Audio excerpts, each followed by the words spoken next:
سعودی عرب سمیت خلیجی ممالک میں رمضان المبارک کا چاند نظر آنے کے بعد پہلی تراویح کی نماز ادا کر دی گئی۔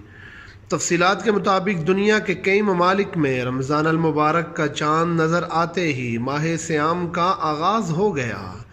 امسال بھی مسلمانوں کی بڑی تعداد نے مذہبی جوش و جذبے کے ساتھ ماہ صیام کو خوش آمدید کہا۔ جن ممالک میں رمضان المبارک کا آغاز ہوا ہے وہاں مساجد میں پہلی تراویح ادا کر دی گئی۔ مکہ المکرمہ میں تراویح کی امامت شیخ الشریم نے کی۔ مکہ مکرمہ کی مسجد الحرام نے مسلمانوں کی کثیر تعداد نے پہلی نماز تراویح میں شرکت کی۔ اسی طرح مسجد نبوی میں بھی مدینہ کی رہائشیوں کی بڑی تعداد کے علاوہ دنیا بھر کے مسلمانوں نے نماز تراویح ادا کی۔